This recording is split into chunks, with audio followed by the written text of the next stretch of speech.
Bismillahirrahmanirrahim. Assalamualaikum warahmatullahi wabarakatuh. Puji syukur atas kehadirat Allah Subhanahu wa taala atas semua limpahan rahmat dan kasih sayangnya bagi kita semua, di mana kita masih diberikan kesehatan dan kesempatan untuk terus mengabdi, melaksanakan tridharma perguruan tinggi, kita mengabdi, kita mengajar, dan kita meneliti. Salam dan salawat kepada junjungan besar Nabi Muhammad SAW dengan melafazkan Allahumma sholli ala Sayyidina Muhammad wa ala ali Sayyidina Muhammad. Kembali bersama saya Dr. Rado Yendra SSI MSc, tentunya bersama Rado Institute. Kita akan melaksanakan bincang-bincang ringan, bincang akademik, di mana yang akan kita bahas pada kesempatan kali ini adalah memaksimalkan peranan analisis spasial untuk tujuan perkiraan perolehan suara dalam pemilihan legislatif, dalam hal ini DPRD. Nah, kita tahu bahwa dalam masa-masa pilkada, pilpres, pileg ini banyak metode-metode statistik yang berkeliaran, di mana tujuannya satu adalah untuk memantau perolehan suara.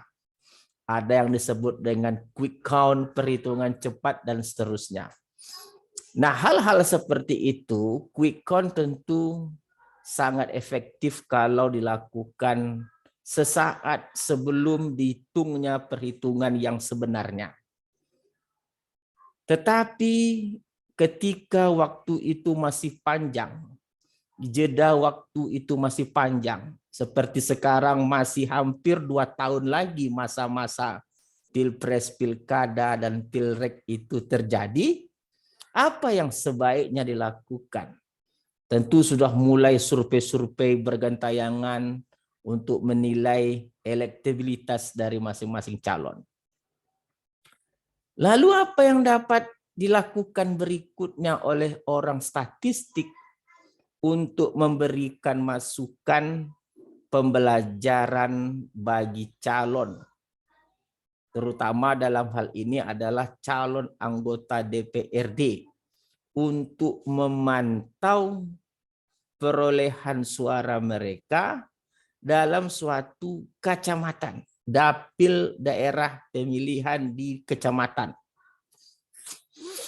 Jadi kita seorang statistik menawarkan suatu analisis yang kita sebut sebagai analisis spasial yang bisa memetakan persentase suara dari calon legislatif tersebut dalam suatu daerah dapil yang bersangkutan.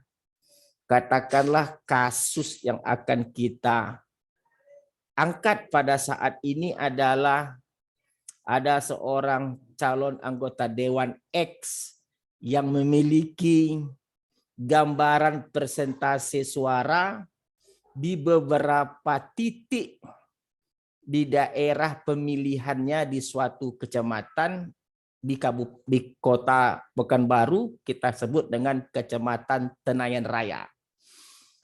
Jadi calon anggota DPRD ini dia telah mempunyai gambaran kemungkinan suara-suara, persentase suaranya dalam beberapa titik di Kecamatan Tenayan Raya. Contoh misalnya data yang diberikan sebagai berikut misalnya. Beberapa titik yang diberikan letak titik latitude longitude, sebagiannya ini dia memiliki gambaran. Katakanlah letak latitude longitude-nya atau dalam bahasa kita lintang bujur timur, lintang utara itu sekitar 35%, di titik 101,5632, latitude longitude-nya 0,5565%, dan seterusnya. Nah, data ini dia miliki berdasarkan pengalaman-pengalaman sebelumnya. Dari pengalaman beberapa kali mengikuti pemilihan anggota DPRD ini, tentu dia sudah memiliki data. Nah, data ini yang dia pegang untuk seterusnya tentu ada modifikasi mungkin. Beberapa pendekatan mungkin di titik ini meningkat sekian persen, di titik yang seterusnya mungkin berkurang sekian persen. Ya, itu asumsi-asumsi yang dimiliki oleh seorang calon anggota DPRD. Nah, ini sah-sah saja dia memiliki angka persentase seperti ini gitu karena dia memiliki pengalaman sebelumnya. Nah, yang terpenting dari ini adalah bagaimana data yang dia miliki ini dapat dipetakan secara keseluruhan di Kecamatan Tanayan Raya.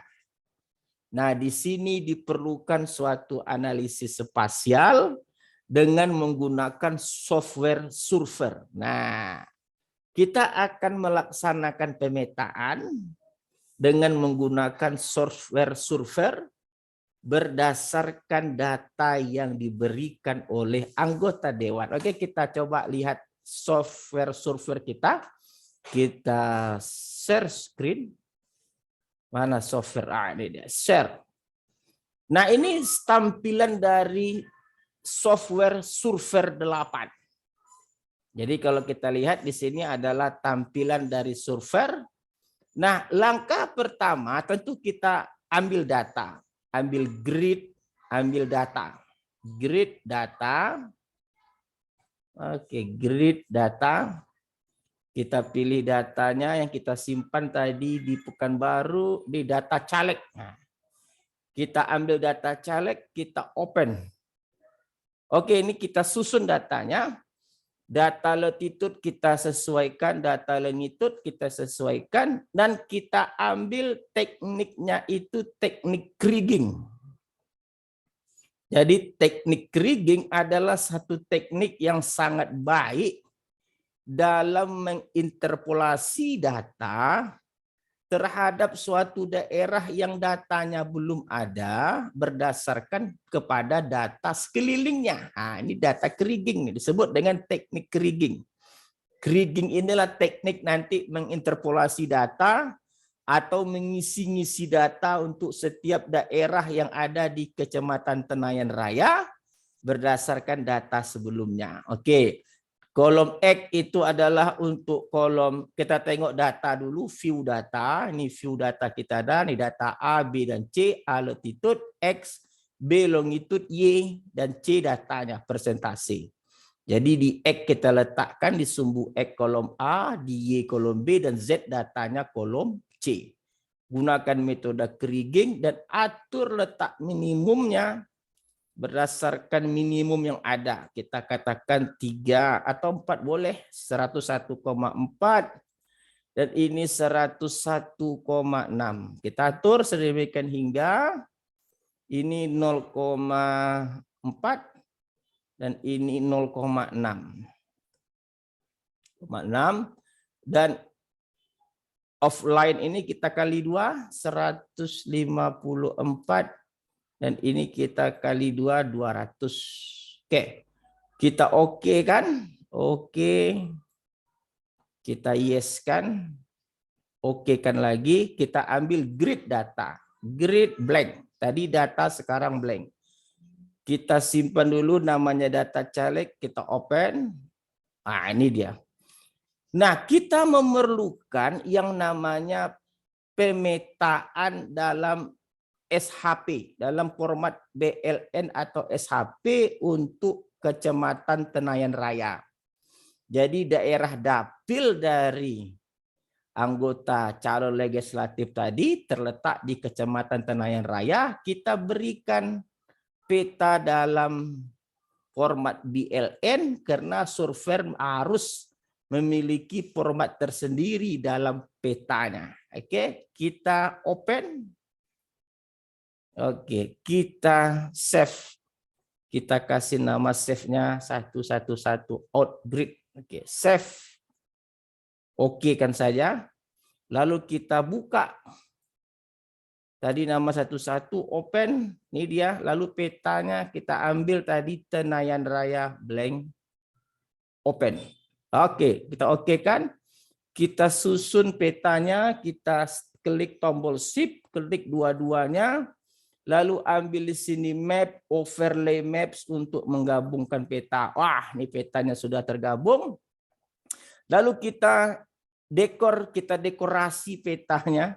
Kita lakukan perbaikan pada petanya biar tampilannya lebih cantik. Kita ketik kontur, kita ambil fill, contours, color scale, smooth colors. Oke.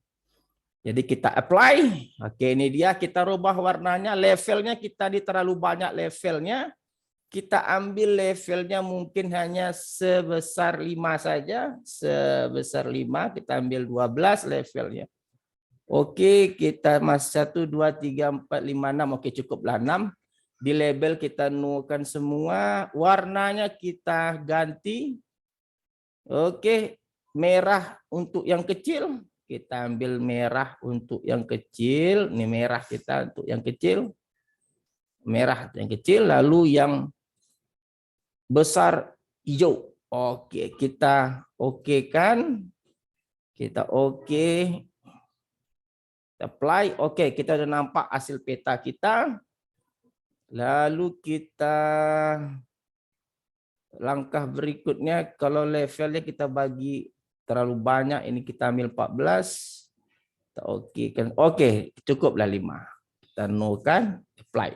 Oke, ini peta kita. Lalu kita susun peta ini menjadi tampilannya lebih menarik. Kita oke kan?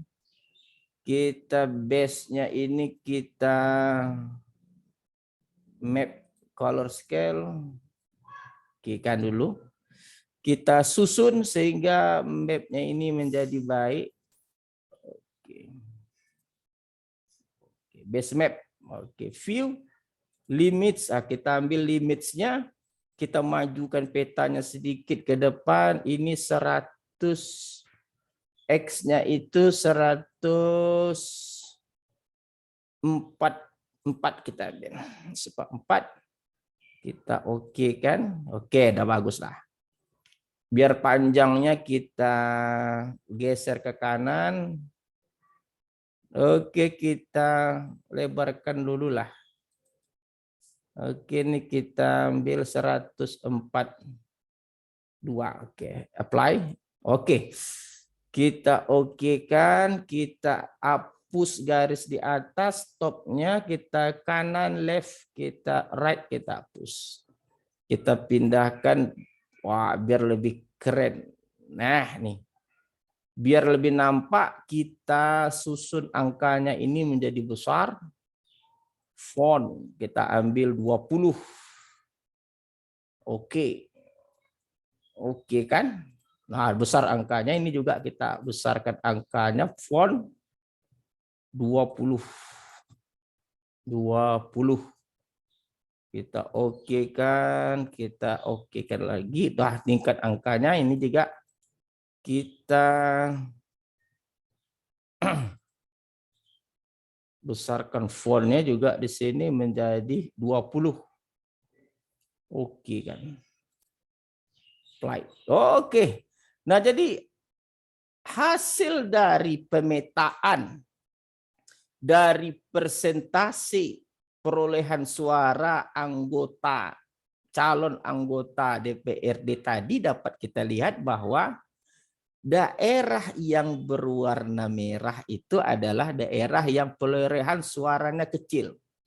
Itu di antara 18% sampai 46%. Jadi kita lihat di sini perlurahan, dan yang hijau adalah yang banyak perolehannya. Jadi seorang anggota dewan tadi, dia akan harus berpikir bahwa bagaimana dia akan melakukan strategi-strategi untuk meningkatkan persentase di sebagian besar sebelah selatan dari Kecamatan Tenayan Raya.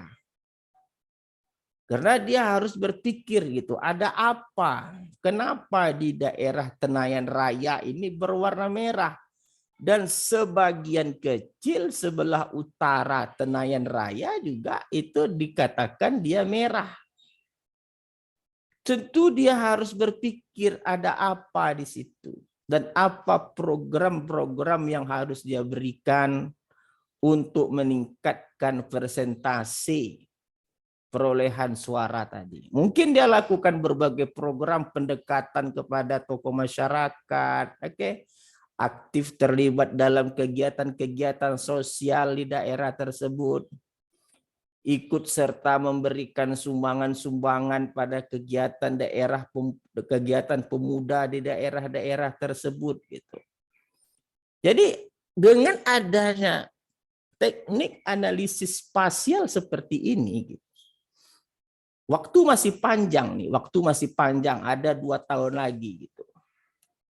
Analisis spasial ini bisa dilakukan terus-menerus, memantau terus. Kalau perlu lakukan sekali sebulan, tengok terus, apakah terjadi perubahan atau tidak. Dengan asumsi-asumsi dasar dari suara yang telah kita pantau sendiri, tentu berdasarkan pada pengalaman-pengalaman sebelumnya.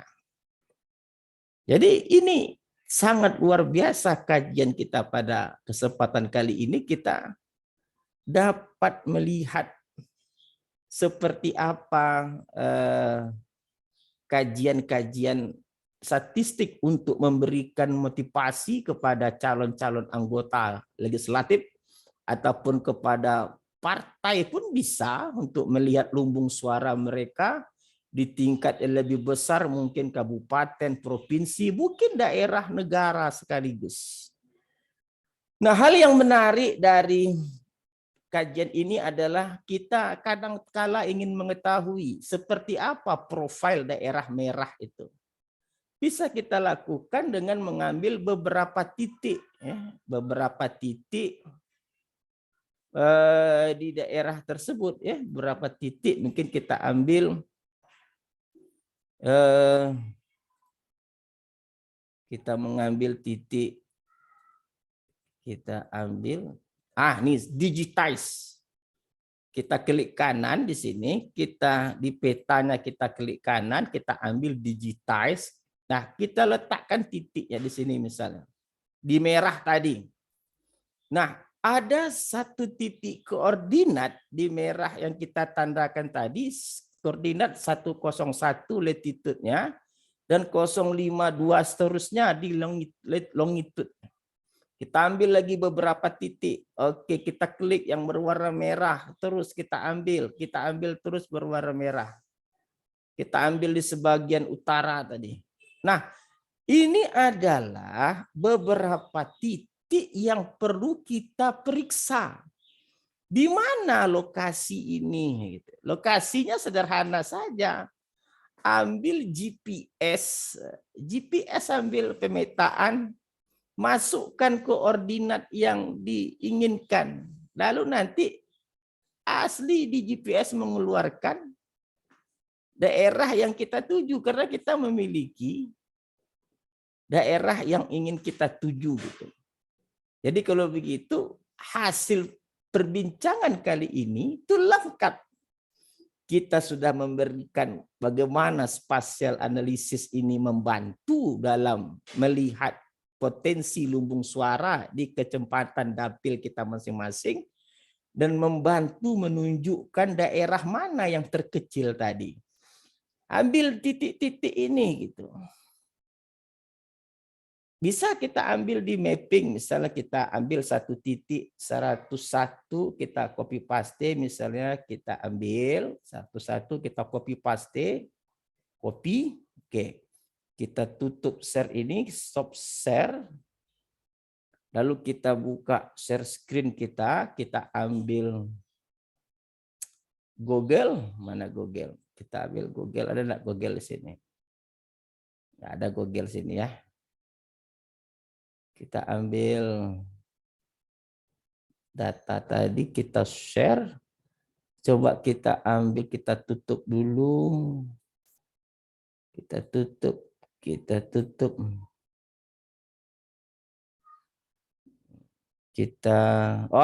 ambil di Google searching. Kita stop share saja. Nah, Jadi dari data tadi kita bisa pahami bahwa ada beberapa titik kalau kita ambil di Google searching, kita coba ambil Google searching ya. Nah, ini kita buka Google searching kita buka mapping, map. Google Apps, kita ambil mapping. Oh, belum mau. Ah, ini dia. Jadi kita ambil mapping. Mana mapping? Mana mapping kita? Google Translate, Google Maps. Nah, ini Maps. Kita buka Google Maps untuk melihat di mana betul apa kita tadi. Kita masukkan titiknya tadi pasti. Wah, pasti. Belum, mana dia? Ah, ini titiknya tadi yang kita mau cari tadi.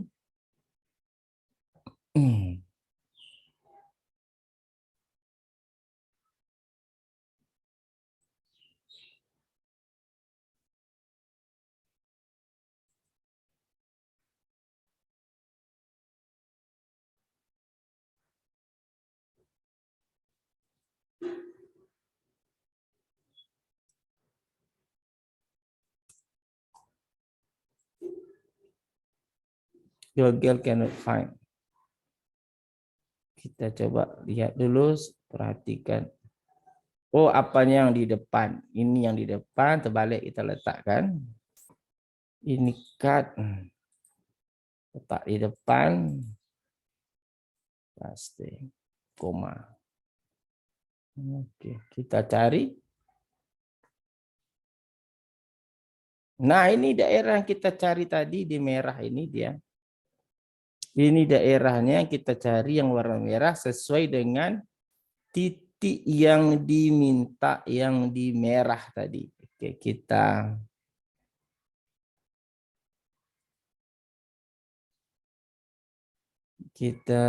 petanya. Wah, ini dia.